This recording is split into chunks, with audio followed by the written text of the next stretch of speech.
8 years ago, my sister got pregnant. The father wasn't involved and my sister didn't want the baby. But she also couldn't bring herself to terminate or adopt out to strangers. She approached me and my now ex-husband and asked if we would be willing to adopt her child. We weren't sure as we were concerned this would lead to issues down the line, but my sister insisted that it wouldn't, so we ultimately agreed. Before Lucy was a year old, my husband left us both because my sister lied about Lucy's father. When Lucy was 4, I got together with my wife, and we married last year. My sister has said that seeing me and my wife with Lucy, who is now 7, confirms to her that she made the right decision. When I first adopted Lucy, my husband and I told my sister that we wanted multiple children, which she said she was fine with at the time, but now my wife and I are looking into our options and my sister objects. My sister has been staying with us since July because her boyfriend kicked her out. She keeps asking Lucy if she's sure she wants siblings. Lucy has said that she does, and telling us she's worried we won't be able to give Lucy what she needs. And then today happened. We had an online consultation with a fertility clinic to talk about sperm donation. We told my sister about it and asked her to keep an eye on Lucy while we talked. The Wi-Fi went randomly on and off 3 times during the session, booting us out of the call each time. The 3rd time, my wife went to check it and saw my sister holding the power cord, and Lucy trying to plug it back in. Lucy saw my wife and said, "Auntie keeps turning the Wi-Fi off." Wife plugged it back in. But we could no longer get into the session, and we got an email from the doctor saying that if the Wi-Fi is going to be this bad, then maybe we should try a more local clinic, as we can't do online consultations. When we confronted my sister, she admitted that she wants Lucy to be an only child so she has 100% of our undivided attention, and then said in a sarcastic tone, "Forgive me for only wanting what's best for my daughter." To which we responded that Lucy isn't her daughter. Things escalated until I said that my sister should go stay with our parents, and my wife drove her to their place. Since leaving, a few hours ago, she's apologized and begged to come back, and my parents have also asked me to take her back. But I've refused. They've all called me an arsehole for kicking my own sister out after one argument, because now she's unable to get to work. No car and too far to walk, and she's back in her childhood room while at our place she had a studio to herself behind the house. I am a 24 years old female. I am the product of my mom having an affair. Fortunately, my dad decided to forgive my mom and keep me, and I had a pretty good upbringing. But I don't really look a lot like the rest of my family. I'm the only redhead, among other things, and I did ask questions of why am I the only one with? When I was 17, my mom took me out for ice cream and introduced me to my bio father. She said that she felt I was old enough to know the truth, and explained about her affair, while also making me promise I wouldn't tell my older sister, she's 27 in the present, and hammering home along with my bio father that he'd never be part of my life and didn't want me. It was a lot, I won't lie, but I learned to suck it up and move on with my life. Fast forward to the present. My big sis has always gravitated towards older men. We like to joke that it's the result of too many George Clooney movies growing up. And 2 months ago shared a picture of herself and her new boyfriend, who, to my shock, turned out to be my bio father. I debated what to do for a couple of days, then ultimately decided she needed the truth and told her. My sister did not take it well and dumped him, but she wasn't angry with me. Honestly, by now she's kinda amused, says that she's my mom and has extra power to boss me around now. My mom, on the other hand, is furious. She says I divulged something that wasn't my secret to share, and that I had no business telling anyone. That since bio father isn't related to my sister, it didn't matter if he dated my sister, and it wasn't like they were talking marriage anyway. It's been 2 months and she's still angry, still snide. Calls me a traitor and finds excuses to make loud comments about how I can't be trusted with anything private or important, so beware. At the time I thought I was doing the right thing, but I've never seen my mom this angry before. And she's sustained that anger for 2 solid months, so I'm starting to worry. I used to work on a small team for a division of a multinational company. We used to primarily be staffed by what were called old-timers. Basically people who were close to being of a pensionable age who didn't want the hustle. That culture shifted and a lot of young blood has been brought in. I formerly worked there and was given a lateral move out. A colleague, Tina, still works there. Recently an opening for director came up and Tina came to me for help. She's been doing overtime and working hard to get noticed for this position. She's well qualified for it and has extensive experience at the company, so she was given a chance to interview for it.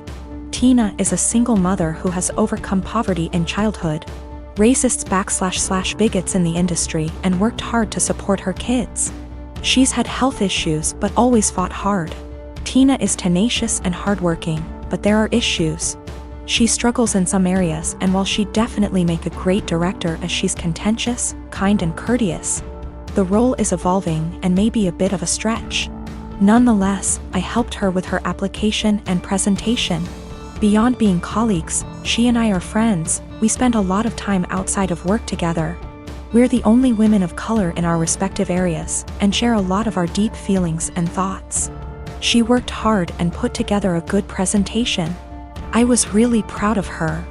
She presented this morning at 9:30 and got through it and was out by 10 o'clock.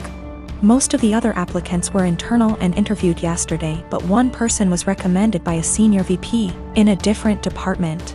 The guy who was recommended is a 30-year-old hotshot. I think he may actually be in his late 20s. He will soon graduate from an Ivy League MBA and is the definition of corporate style. They gave him a last-minute presentation slot immediately following Tina. I attended all of the presentations. I am not on the hiring committee, but was there to support Tina and see how the presentations went. When the hotshot gave his presentation, it wasn't even close. The 20 of us sat in the room and were dumbfounded. Not only was his presentation visually appealing, but he noticed details none of us ever did, and he developed a pitch that was so innovative that our AVP asked to use a tagline he created. His technical analysis was so spot on that it was spooky. He understood issues facing our business unit without having to be told and had ready solutions to solve the problems. Questions they asked him were more about how he'll do things when he takes over the role. It was made very clear to him that this was his job, and they even provided an unofficial tentative start date. It is very clear that he understands the industry and his past experiences, such as professional work experience as well as winning top case competitions and academic awards, prepared him very well. The presentations were in totally different leagues. After he finished, he made a self-deprecating joke and took questions. He thanked us and left. We all sat there for a minute chatting when the AVP very loudly told the HR director to offer significantly above the salary and hammer out a start date immediately and get a contract signed. The VP who recommended him knew him from the MBA program, as the VP is a case coach there. He said he'd be his reference, and they are skipping all the formalities and going right to the offer. Tina has no idea. She was so happy with her performance, and she's sure she nailed it. She did well, about as well as the other candidates, but this guy is out and out in a different league. Just based on that, I too would hire the other guy. She's sitting on cloud 9 at her desk and planning a celebratory dinner to celebrate her performance. She was told decisions would be made in a couple of weeks. At this rate, it's likely she'll be informed that she didn't get the job well before 5 p.m. I really don't know what to do or say. If she asks, should I be honest about this guy's presentation? Should I avoid her the rest of the day? I want to support her, but have no idea how to even begin talking to her. My sister and her husband have been struggling with infertility since they got married 12 years ago. They've tried absolutely everything, from medical to spiritual, but unfortunately, nothing works. Now that she's approaching late 30s, they're starting to look into adoption, but it's also been a slow going. Since their financial condition isn't exactly stable from multiple rounds of fertility treatments they went through. I can only imagine the struggle, and I sympathize with her. But the stress this situation is bringing her and her husband honestly puts a strain on our relationship. My husband and I lost our best friends, Mason and his wife, Kate, 2 weeks ago in a horrible car accident. They left behind their son Pete, who isn't even 2 yet. It was so sudden and so heart-wrenching.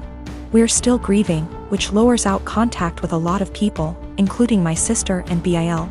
Our main concern right now is ourselves and Pete, whose custody has come to us because we're both his godparents, actively engaged in Pete's life since his birth. And because Mason and Kate have neither left a will nor have immediate living relatives who can take him in, we've decided to adopt Pete as soon as we can stomach the process. My husband and I never planned on having kids, and even if we did, this is absolutely not the way we want to go about it.